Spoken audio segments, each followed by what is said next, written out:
it's Aitana Tour time. Today's the day before and I'm getting the race number, so I'm just gonna fly through the expo and hopefully collect my number really quickly, because I really don't want to spend too much time today on that. We just spent whole day outside, so I just want to get over with this really quickly.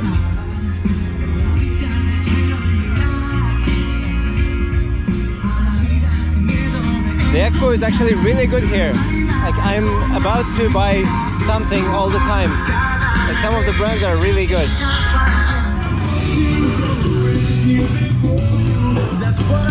And that's it. About 2 minutes today. I think I spent like an hour on the day before. Good morning. It's 5 a.m. and today's Aitana Tour. I'm already having breakfast. I just put the sunscreen on, and the goal is to get out by 6 so that I'm there on time. The start of the event is 7:30, so I think I'm getting ready on time. So 50 minutes before the start and I'm already at the venue. Parked as usual about a couple hundred meters from the start. This year they've given out very good, I think maybe highest quality that I ever owned a jersey, and also because I lost some weight I ordered an S size, so it makes me look much fitter than I am, and it raises the probability of of my zipper failing during the ride, but hopefully will be good. So now prepping the bike and we'll go to the start. Everyone is coming, so I'm just about a couple of minutes, perfect timing. And now while everyone is looking for a spot, I'm already moving towards the expo. I think already I took 200 milligrams of caffeine in total. I had a coffee at home, I had breakfast, maybe I'll have another coffee right now at the venue. And in terms of nutrition, because this is a ride and not a race, I'm actually having 240 milligrams in my bottles. 240 grams of carbs in my bottles, and then 6 40-gram gels, which is, I would say, okay for maybe about 4.5-5 hours of riding, and then I'm expecting to be out for around 6.5.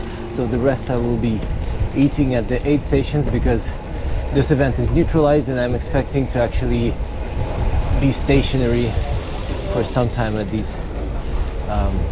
at the 8 stations. Everyone is getting into their start clusters. So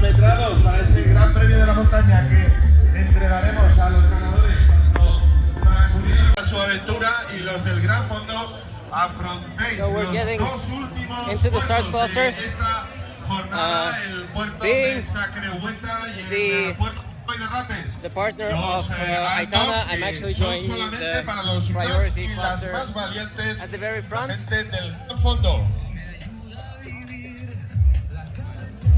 Well, at the back there's a huge line, which I think is fine, because the race is neutralized. So not the race, the ride is neutralized. So actually there's no rush. And I don't think that it's way more fun to ride out front than in the back. But also actually in the priority box there's a line as well. Me dicen que si tenéis algún pequeño problema mecánico de última hora, si necesitáis echarle un vistazo a vuestra bicicleta, tenéis el servicio técnico en el parking, en el parking al lado de donde están ahora la gente de los motoenlaces, de la Guardia Civil. Cualquier pequeño problema de última hora, aquí preparado para vosotros en la zona Expo. Insisto, en la zona del frontón, cuando volváis, parking para bicicletas sin pertenencias realizado por nuestros compañeros de control.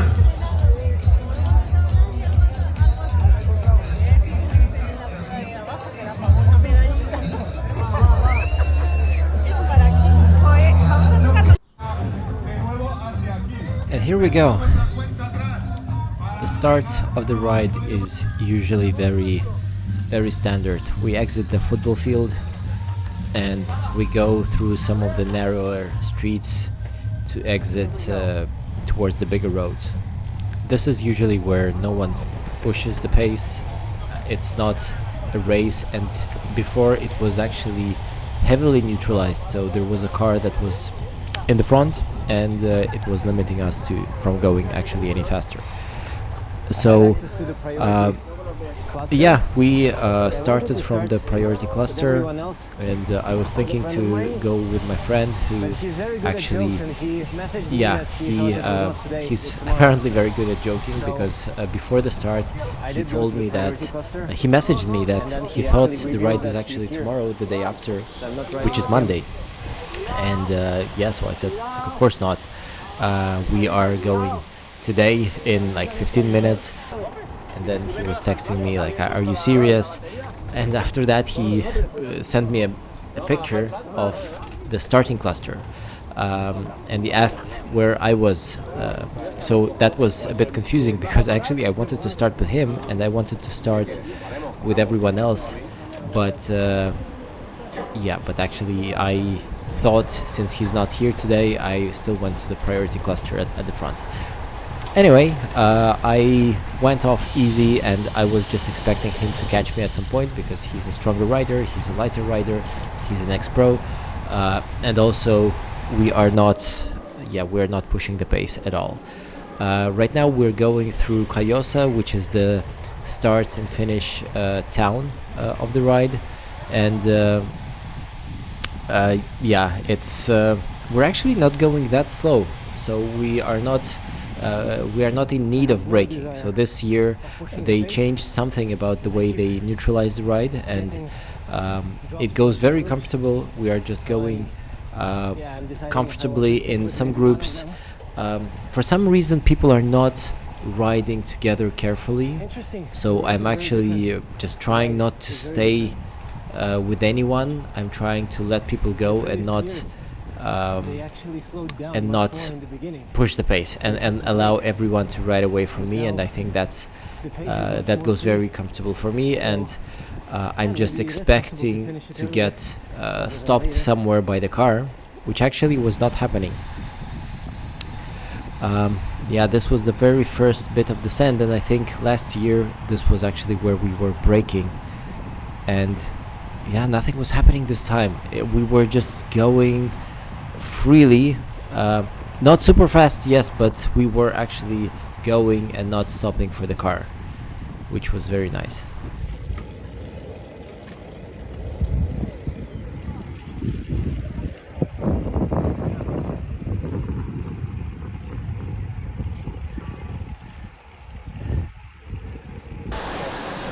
And we're going through another town. This is where we got neutralized, and that actually felt, so we are grouped together in a much bigger bunch, but it's not as bad as the years before. So again, very good job this year.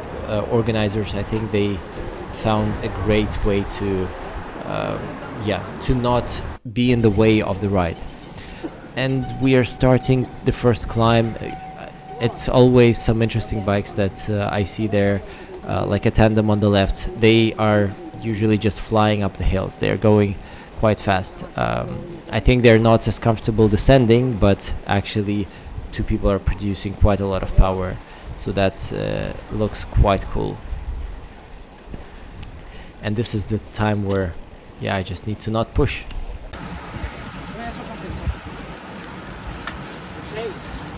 First climb, and everyone's going as if it's a massive race. That's where I'm letting everyone go.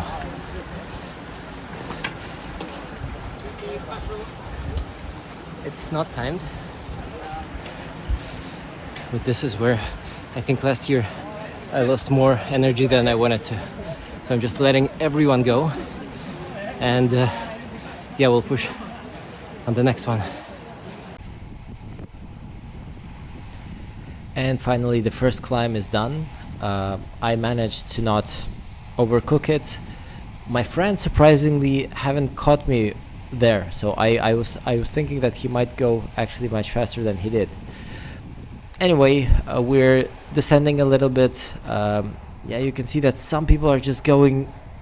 They're just going sketchy. They're going around the corners. It doesn't make sense because we're not racing right here.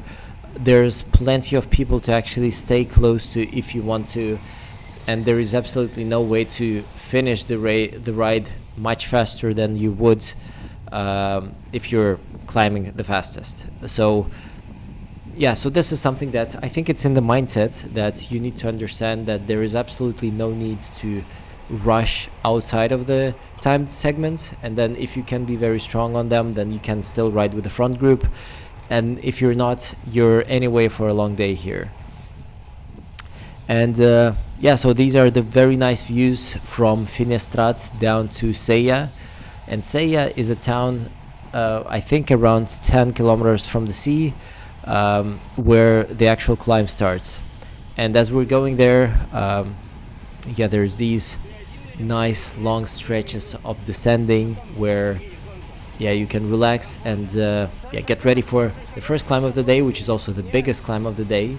And we're about to spend almost an hour going, I think it's somewhere around 11 kilometers up of ascending, and yeah, going around 5% gradient. This is another spot, I think, closer already. That last year we had another neutralization with the car going slower, where we were actually just forced to brake a little bit and slow down, but nothing this year. So this year, if you could go fast, you could go quite a bit faster than at least what I'm about to do at this time. So again, I'm trying to keep the pace down because the climbs are the only ones that actually matter, and if you are able to climb fast, then you can catch the group.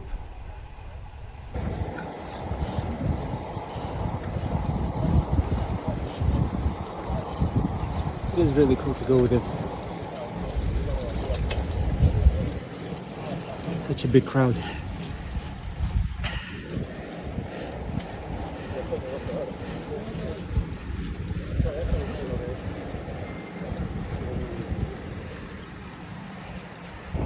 About 4K to go to the first climb. Feeling good. Doing about 200 watts. Last short distance towards the first timed climb, and this is where, yeah, I thought like this year I'm actually going to do better, even though I didn't feel super strong overall in training. I actually thought that okay, I'm not overcooking it. I have many hours to go, and I'm just gonna go steady. As soon as we started the climb, I had a couple of guys with me. So there's my friend, and then someone else that we met, and we were just going very nice. It felt like a social ride. I was looking at the power, and I was going somewhere between 230 240 watts, which is not bad numbers for me, actually, for if we're going for an hour-long climb and it's the first one out of the 4. I felt actually quite confident. I knew that there's a big descent and then there's quite some riding to go until the next feed station, but I had plenty of carbs, and was just enjoying the view, enjoying the chat, and we were going very steady. Actually, I ended up going faster this year than the year before. Not by a lot, I think probably within a minute, but my power was very steady, and I didn't feel any declines towards the end. One special thing that I want to mention about this time is that This video is actually prepared with support of Aitana Tour, meaning that we actually exchanged some of the raw materials after shooting. So now some magic happens, and you actually see some footage of another guy riding this ride, and this is where we're crossing the top of Two Dons, which is the first timed climb. And yeah, I just didn't have exactly that moment of the footage.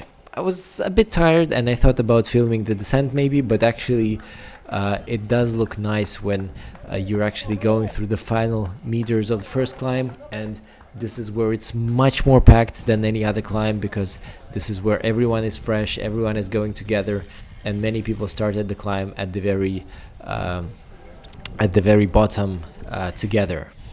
Switching back to me, since we just crossed the climb, and again this year organization of the event goes much better. I really enjoyed it. They actually picked a different descent that goes to a different town, so as soon as you climb to Dons, you actually can descend in two different ways, and there is one with a better road, and then there is another one with quite a bit worse road. And this year they switched to the better one, which is straight roads, good tarmac. At this point it is still fully closed from traffic, so we're just going we're just going fast and comfortable that there is nothing happening in the front. The sand itself, it's not super technical. There's a few corners to make, but actually you can see everything pretty good, and there is nothing that actually makes you worried, so you can actually just push the descent. At the bottom we're crossing one of the neighboring towns, and yeah, it's actually a space where you can get some water if you're just cycling around. So we do keep in mind, especially during the summer months, that we need to go from one place to another and then fill up the bottle somewhere. So this is where you can actually do it just in the city center. So the further we go, it's actually going it's actually gonna go not as easy, because my friend who's at the front of me at the moment, he actually starts to push the pace. Even though we're between the climbs, he's a strong guy, and I cannot take this away from him, and he just goes way faster. I tried to stay with him, and I did do so for quite a while, but actually even before the first feed station he managed to drop me. Right now very nice views on the northern side of Two Dons, which is why actually you can notice that things are much greener, even though a couple of years ago there was a fire that actually destroyed quite a lot of trees around. But yeah, time goes, and everything grows back together. And so off we go. Actually, yeah, this is where I started to notice that our average speed is not that bad, because we were descending most part before the first climb, and then now we're going so fast. I was thinking that probably today I'm not gonna do even 25k an hour, but yeah, we were going a little bit faster than that. After yet another town, because we were going quite fast, we started to catch another group of riders, and this is where I guess everyone gets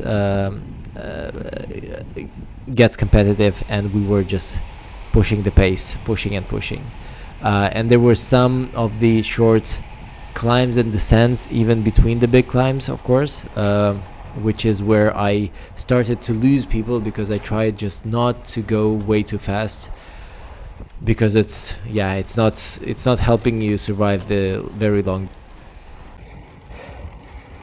Going up 16% gradient in the middle between the climbs, so this section is not timed, but pushing like 300 watts just to move forward.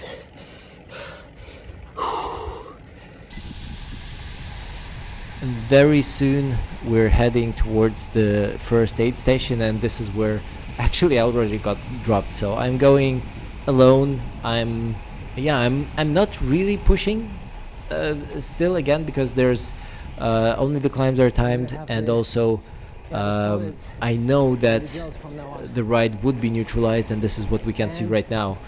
The whole bunch is standing in the front, and they are they're waiting for the roads to open up.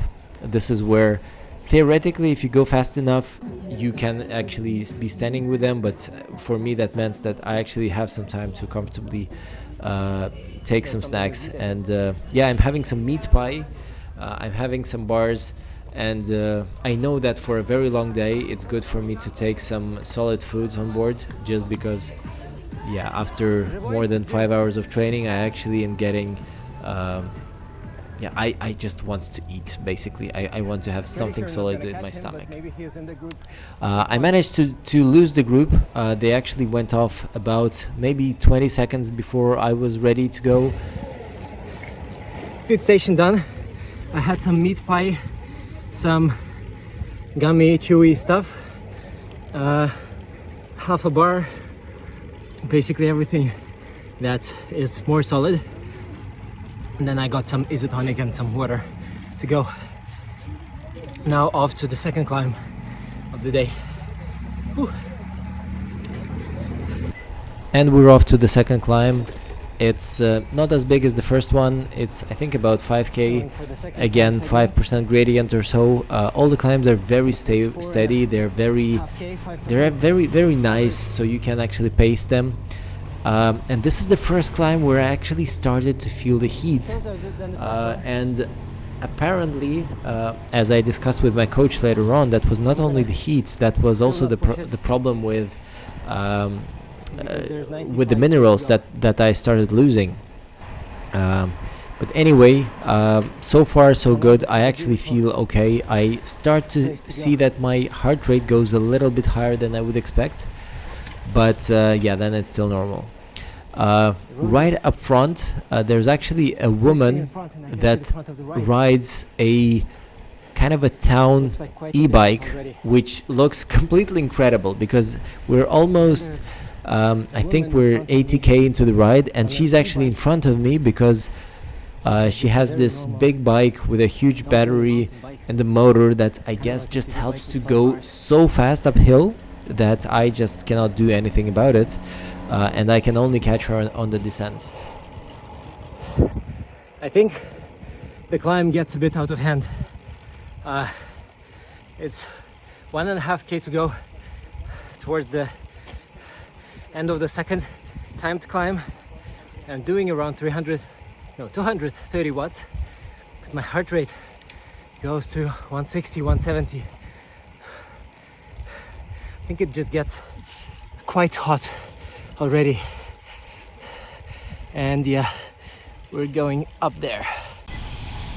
And we're going off super nice descent. After the second timed climb, this is a very straight descent where maybe you cannot see far enough, but it's a really enjoyable one where you can go really fast and just enjoy the views and enjoy relaxing after the second descent. Next stop, we're heading towards Guadalest, which is the second feed station with actually the solid foods, which is maybe a little bit strange for the position of that feed station, because it's just 20k from the previous one, and then if you're riding 100k, then you're almost done. You don't really need to get anything there. But Guadalest is just a very nice place, and I think Guadalest is a very enjoyable place to actually just stop. So if you're riding in the front and you get to be in the neutralized part, then actually you might get even maybe 5-10 minutes of standing there enjoying the views and getting the food in before the next big stage of the ride, which is for us actually the next feed station. Takes quite some time to get to. But for now, again, enjoying the views. This is a very nice ride because I think if you want to see most of Costa Blanca riding in Aitana Tour, you can actually do that because we're going for 160k around most of the climbs. Stop at Godadest. Just missed the neutralization by, I don't know, a few minutes. When I stopped, they just went. So yeah, I'm heading off. And off I go downhill from Guadalest. It's another very nice, very beautiful descent, which last year actually was very slow because I got into the neutralized part and we were just stuck behind the car and behind each other, braking all the time. And now fast forward to Callosa, which is where it's a tough moment. You see people actually finishing their rides, and then we have another 65k to go and another almost 1500 meters of elevation gain just in front of us. Just past Callosa, the start finish town, and everyone who's going 100k finished. So now we're off to the second loop, 65k, almost 1500 meters of climbing to go, and I have 10k to go until the next town with a feed station, and after that we have 2 more time segments. Climbing up. Now it's 8k to go up a climb, but I think maybe 3-4k up to the aid station, and then another 3-4k up through the time segment. But it becomes super hot.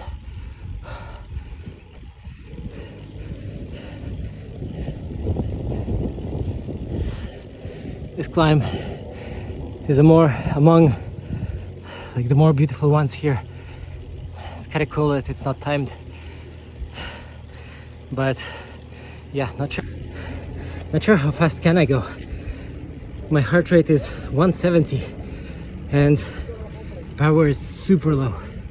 I'm mid zone 2 power wise, but going on upper zone 3 heart rate. It's just so hot. So 110k in, and I just missed the cutoff for the road closures. So a few ambulances and the car blocking the road just passed us, and that's it. The roads are open, but yeah, just 3 cars passed us after that. So these roads are so empty all the time, even if they're not closed. And this is the town where we're heading for the next aid station, and then another climb and another climb. I think my GoPro is dying, so I'm gonna take it off so that I can breathe a bit better. Whew. Third timed segment. I'm going less than 200 watts. I'm in a pure survival mode because right there it's the top of the 4th climb, and we have to go somewhere quite far. It actually becomes a little bit windy, which helps to breathe and cool down. So yeah, let's see. I didn't actually put any more liquids in my bottles. I just filled them with ice until the top, and I think it all will melt and I'll have full bottles of liquids for the next 50k. Let's go. Secreveta climb, 3rd one, has a surprise at the end of 13% gradient, but then there's a lot of downhill, so really looking forward to getting there. Going up the Col de Ratas, 2.2k to go.